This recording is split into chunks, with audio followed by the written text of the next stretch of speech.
Sejak tahun 1998 atau lebih tua dari banyak di antara kalian yang menonton video ini, standar memori RAM DDR di dunia PC adalah DIMM atau SODIMM dan LPDDR di dunia perlaptopan. SODIMM adalah solusi bagus bagi laptop sampai pada titik di mana laptop semakin kecil dan semakin tipis, dan mulai beralih ke sistem LPDDR yang soldered dan nggak bisa di-upgrade. Tetapi sekarang semakin banyak yang tidak puas dengan sistem RAM soldered dan nggak bisa di-upgrade tersebut, sehingga ada solusi baru dari Dell dan JEDEC yang mereka harap bisa diadopsi lebih banyak laptop dari semua pabrikan ke depannya. Solusi tersebut bernama CAMM.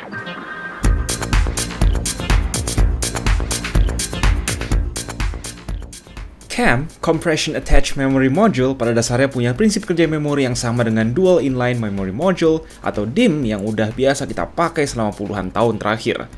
Laptop pertama yang menggunakan standar ini tentu merupakan laptop Dell, yaitu line-up workstation Dell Precision 7000 series terbaru yang sempat menuai kontroversi karena menggunakan bentuk memori CAMM ini. Namun, apa yang membuat Dell berharap agar nantinya kita semua move on ke desain memori baru tersebut? Pertama, dengan kecepatan RAM yang semakin tinggi, saat ini LPDDR5 6400 sudah mulai jadi standar untuk banyak laptop ultra portable. Latensi akan menjadi masalah yang semakin besar dan berbanding lurus dengan jarak yang harus ditempuh data antara CPU dan RAM, apalagi jika terbagi dalam dua slot. Jalur sirkuit koneksi ke masing-masing memori harus disetarakan biar latensinya sama. Nah, sistem SoC seperti pada prosesor MacBook M series terbaru mengintegrasikan Unified Memory yang benar-benar nempel di samping CPU. Memory on Package tersebut mampu meminimalisir latensi sebaik mungkin, tapi di saat yang sama juga membuat upgrade RAM jadi mustahil.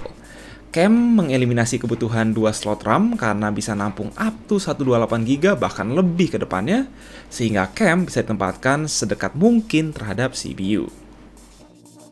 Terus, meski modul CAMM lebih luas dari SODIMM konvensional, ketebalannya sekitar 57% lebih tipis dibanding SODIMM dengan interface koneksi yang juga nggak menambah tebal.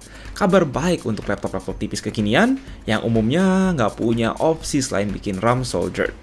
Bahkan sekalipun kalau dipakai di laptop gaming atau laptop performa tinggi yang belum tentu tipis, sisa space tinggi tersebut bisa dipakai buat nambah heatsink apabila kecepatan RAM mau di-push semakin kencang dan semakin panas.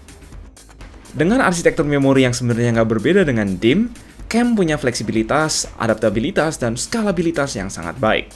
Pada bentuk board yang sama, OEM bisa bikin memori single channel hingga quad channel bahkan modul ECC. Saat ini CAMM lebih mahal sekitar $1 ya per giga dibanding SODIMM, namun jika nanti udah diproduksi massal, pasti bisa semakin bersaing dengan harga SODIMM. Meski ya vendor-vendor tetap harus update layout motherboard laptop mereka untuk mengadopsi CAMM, secara chipset dan hardware lainnya tidak perlu ada yang harus diubah secara signifikan. Jadi apakah CAMM bakal jadi masa depan RAM laptop yang bakal gantiin SODIMM sepenuhnya? Well, belum tentu ya. Kadang ganti standar hardware itu tetap jadi sesuatu yang susah dan menantang dianggapnya, baik dari sisi vendor ataupun consumer. Contoh ya, USB-C udah ada dari tahun 2015, tapi sampai saat ini penggunaan port USB-A di dunia PC dan laptop masih marak buktinya.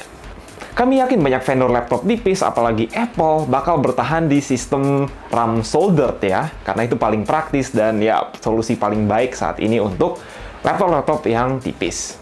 Namun bagi laptop-laptop performa tinggi ataupun laptop gaming, ini merupakan kesempatan emas untuk mendapatkan benefit kecepatan, skalabilitas, sekaligus upgradabilitas.